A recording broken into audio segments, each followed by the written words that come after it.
Jo was the first awake in the grey dawn of Christmas morning. No stockings hung at the fireplace, and for a moment she felt as much disappointed as she did long ago when her little sock fell down because it was so crammed with goodies. Then she remembered her mother's promise, and slipping her hand under her pillow, drew out a little crimson-covered book. She knew it very well, for it was that beautiful old story of the best life ever lived, and Jo felt that it was a true guidebook for any pilgrim going the long journey. She woke Meg with a "Merry Christmas" and bade her see what was under her pillow. A green-covered book appeared, with the same picture inside, and a few words written by their mother, which made their one present very precious in their eyes. Presently, Beth and Amy woke to rummage and find their little books also, one dove-coloured, the other blue, and all sat looking at and talking about them, while the east grew rosy with the coming day. In spite of her small vanities, Margaret had a sweet and pious nature, which unconsciously influenced her sisters, especially Jo, who loved her very tenderly, and obeyed her because her advice was gently given. "Girls," said Meg seriously, looking from the tumbled head beside her to the two little night-capped ones in the room beyond, "Mother wants us to read and love and mind these books, and we must begin at once. We used to be faithful about it, but since Father went away and all this war troubled unsettled us, we have neglected many things. You can do as you please, but I shall keep my book on the table here, and read a little every morning as soon as I wake, for I know it will do me good and help me through the day." Then she opened her new book and began to read. Jo put her arm around her and, leaning cheek to cheek, read also, with the quiet expression so seldom seen on her restless face. "How good Meg is! Come, Amy, let's do as they do. I'll help you with the hard words, and they'll explain things if we don't understand," whispered Beth, very much impressed by the pretty books and her sister's example. "I'm glad mine is blue," said Amy. And then the rooms were very still, while the pages were softly turned, and the winter sunshine crept in to touch the bright heads and serious faces with a Christmas greeting. "Where is Mother?" asked Meg, as she and Jo ran down to thank her for their gifts half an hour later. "Goodness only knows. Some poor creetur come a-begging, and your ma went straight off to see what was needed. There never was such a woman for giving away victuals and drink, clothes and furrin," replied Hannah, who had lived with the family since Meg was born, and was considered by them all more as a friend than a servant. "She will be back soon, I think, so fry your cakes and have everything ready," said Meg, looking over the presents which were collected in a basket and kept under the sofa, ready to be produced at the proper time. "Why, where is Amy's bottle of cologne?" she added, as the little flask did not appear. "She took it out a minute ago, and went off with it to put a ribbon on it, or some such notion," replied Jo, dancing about the room to take the first stiffness off the new army slippers. "How nice my handkerchiefs look, don't they? Hannah washed and ironed them for me, and I marked them all myself," said Beth, looking proudly at the somewhat uneven letters which had cost her such labour. "Bless the child, she's gone and put Mother on them instead of M. March. How funny," cried Jo, taking up one. "Isn't it right? I thought it was better to do it so, because Meg's initials are M.M., and I don't want anyone to use these but Marmee," said Beth, looking troubled. "It's all right, dear, and a very pretty idea. Quite sensible, too, for no one can ever mistake now. It will please her very much, I know," said Meg, with a frown for Jo and a smile for Beth. "There's Mother! Hide the basket, quick!" cried Jo, as a door slammed and steps sounded in the hall. Amy came in hastily and looked rather abashed when she saw her sisters all waiting for her. "Where have you been? And what are you hiding behind you?" asked Meg, surprised to see, by her hood and cloak, that lazy Amy had been out so early. "Don't laugh at me, Joe. I didn't mean anyone should know till the time came.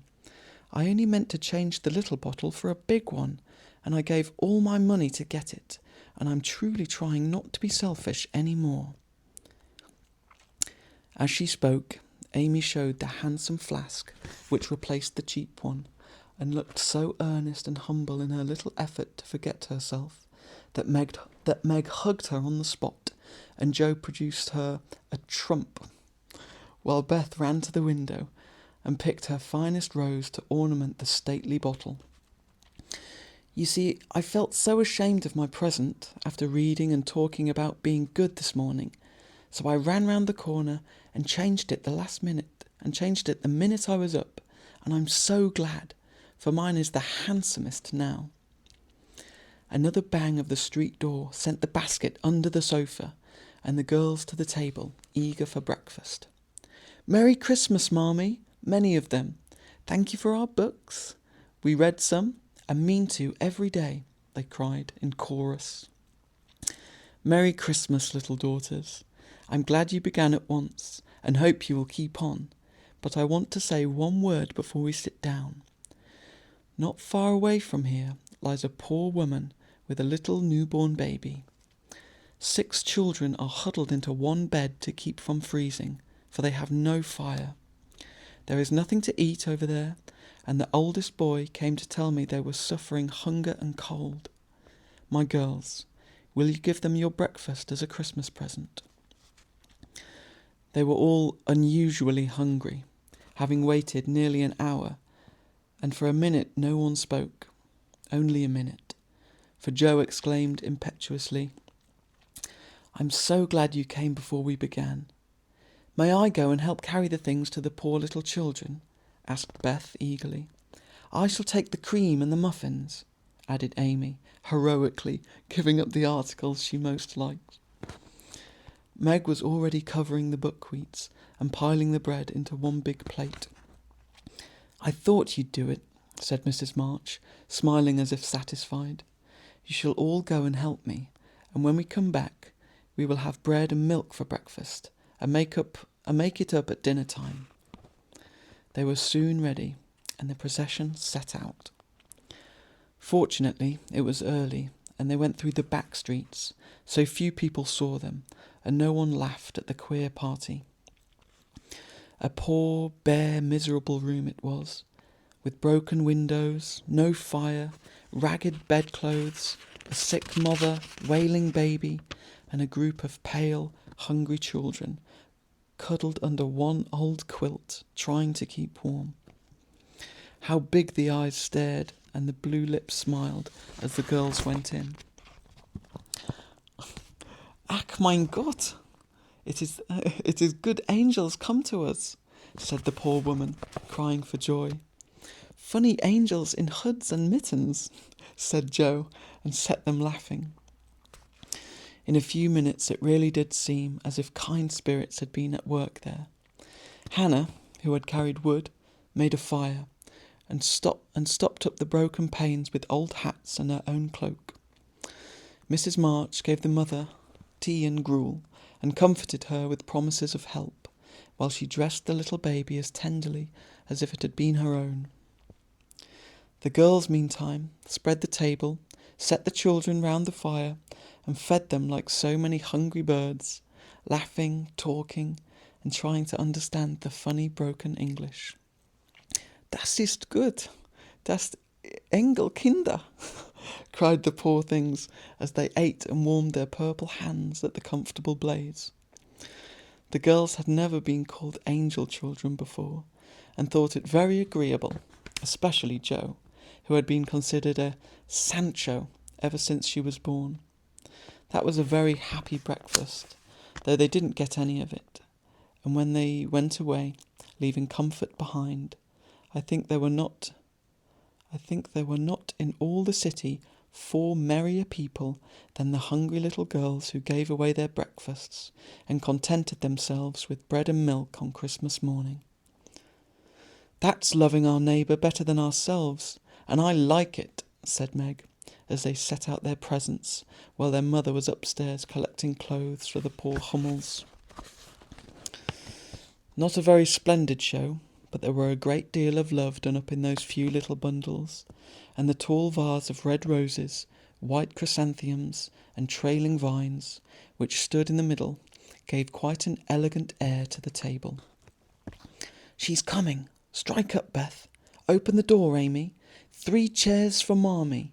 cried Joe, prancing about while Meg went to conduct Mother to the seat of honour. Beth played her gayest march, Amy threw open the door, and Meg enacted escort with great dignity. Mrs. March was both surprised and touched, and smiled with her eyes full as she examined her presents and read the little notes which accompanied them. The slippers went on at once. The new handkerchief was slipped into her pocket, well scented with Amy's cologne. The rose was fastened in her bosom, and the nice gloves were pronounced a perfect fit. There was a good deal of laughing and kissing and explaining in the simple, loving fashion which makes these home festivals so pleasant at the time, so sweet to remember long afterward, and then all fell to work. The morning charities and ceremonies took so much time that the rest of the day was devoted to preparations for the evening festivities. Being still too young to go often to the theatre, and not rich enough to afford any great outlay for private performances, the girls put their wits to work, and necessity being the mother of invention, made whatever they needed.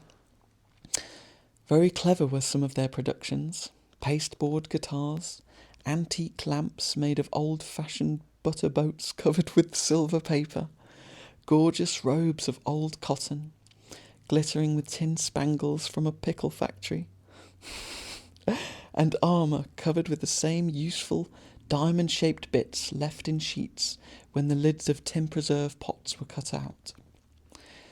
The furniture was used to being turned topsy-turvy, and the big chamber was the scene of many innocent revels.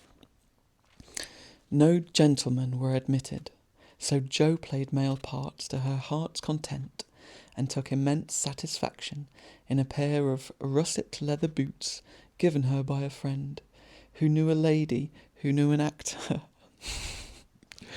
These boots, an old foil, and a slashed doublet, once used by an artist for some picture, were Jo's chief treasures, and appeared on all occasions. The smallness of the company made it necessary for the 2 principal actors to take several parts apiece, and they certainly deserved some credit for the hard work they did in learning 3 or 4 different parts, whisking in and out of various costumes, and managing the stage besides. It was excellent drill for their memories, a harmless amusement, and employed many hours which otherwise would have been idle, lonely, or spent in less profitable society. On Christmas night, a dozen girls piled onto the bed which was the dress circle, and sat before the blue and yellow chintz curtains in a most flattering state of expectancy. There was a good deal of rustling and whispering behind the curtain, a trifle of lamp smoke, and an occasional giggle from Amy, who was apt to get hysterical in the excitement of the moment. Presently a bell sounded, the curtains flew apart, and the operatic tragedy began. A gloomy wood, according to the one playbill, was represented by a few scrubs in pots, green biers on the floor, and a cave in the distance. This cave was made with a clothes horse for a roof, bureaus for walls, and in it was a small furnace in full blast, with a black pot on it and an old witch bending over it. The stage was dark, and the glow of the furnace had a fine effect. especially as the real steam issued from the kettle when the witch took off the cover. A moment was allowed for the first thrill to subside. Then Hugo, the villain, stalked in with a clanking sword at his side, a slouched hat, black beard, mysterious cloak, and the boots. After pacing to and fro in much agitation, he struck his forehead and burst out in a wild strain, singing of his hatred to Rodrigo, his love for Zara, and his pleasing resolution to kill the one and win the other. The gruff tones of Hugo's voice, with an occasional shout when his feelings overcame him, were very impressive, and the audience applauded the moment he paused for breath.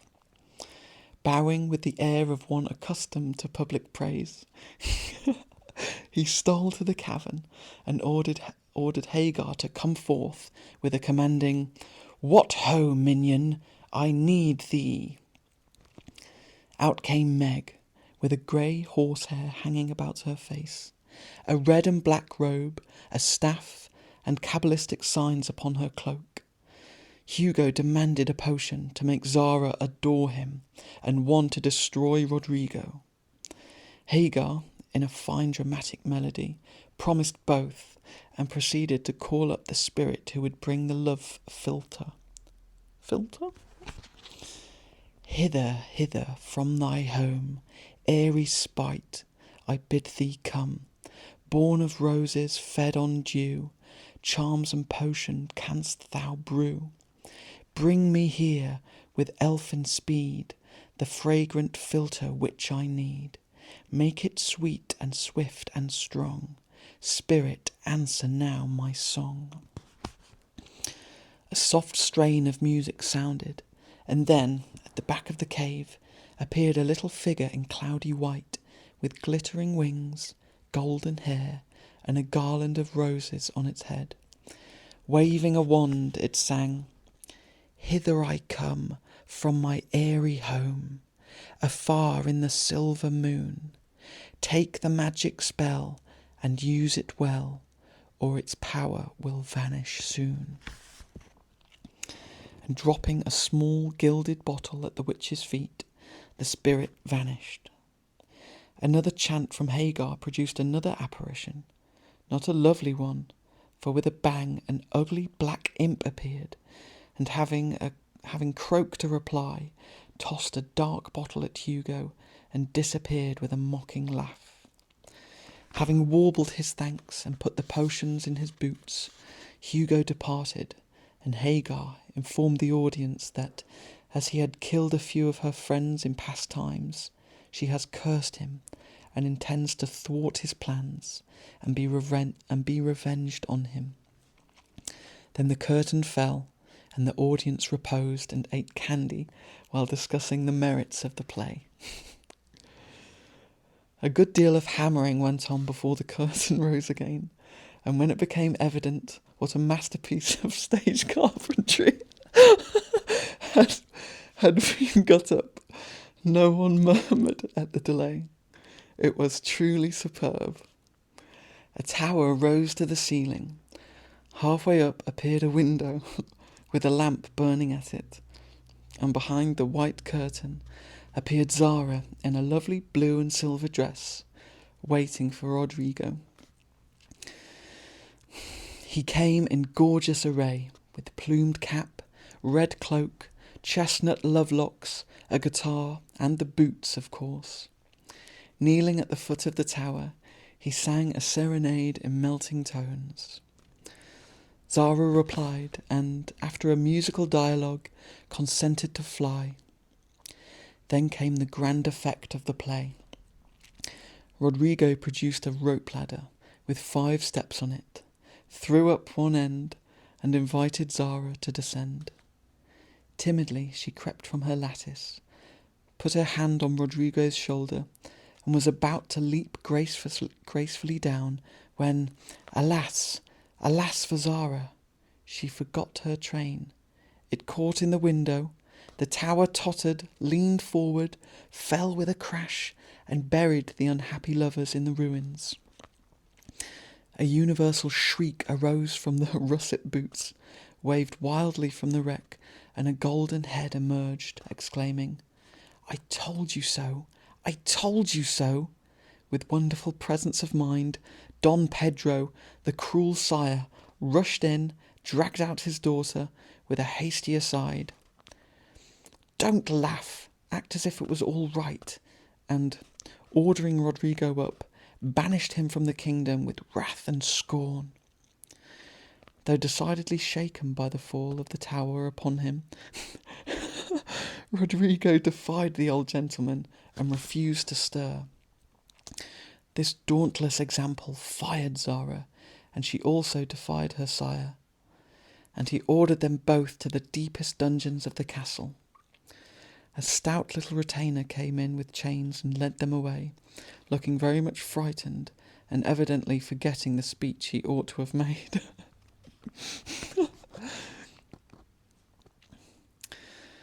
Act third was the castle hall, and here Hagar appeared, having come to free the lovers and finish Hugo. She hears him coming and hides.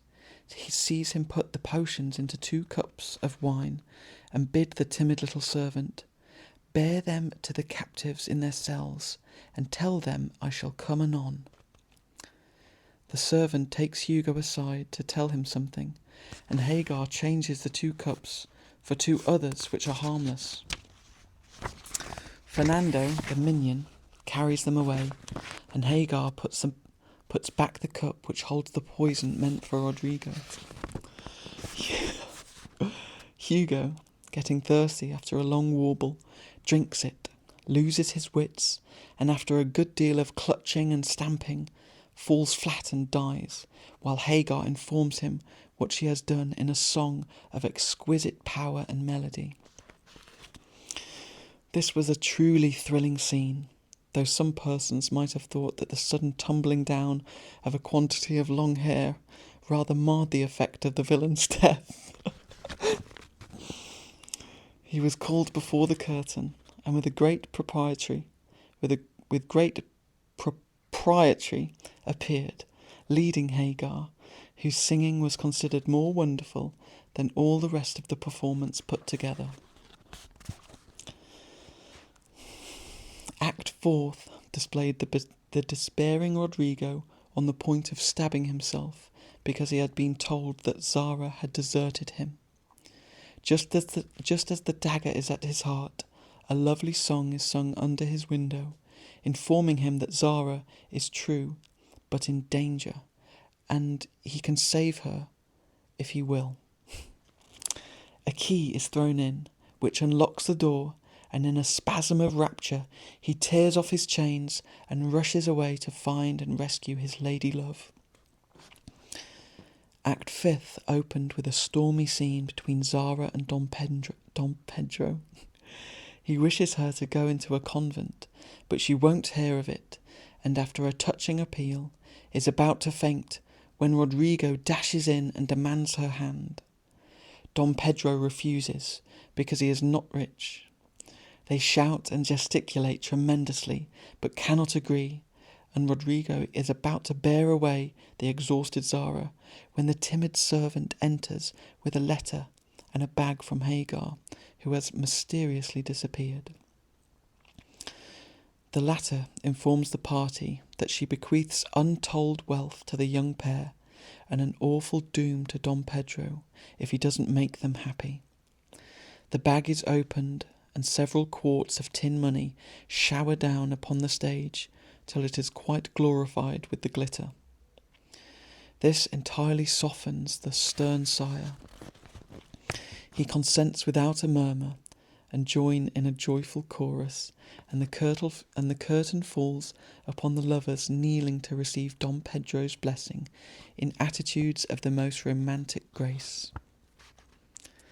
Tumultuous applause followed, but received an unexpected check, for the cot bed on which the dress circle was built suddenly shut up and extinguished the enthusiastic audience. Rodrigo and Don Pedro flew to the rescue, and all were taken out unhurt, though many were speechless with laughter.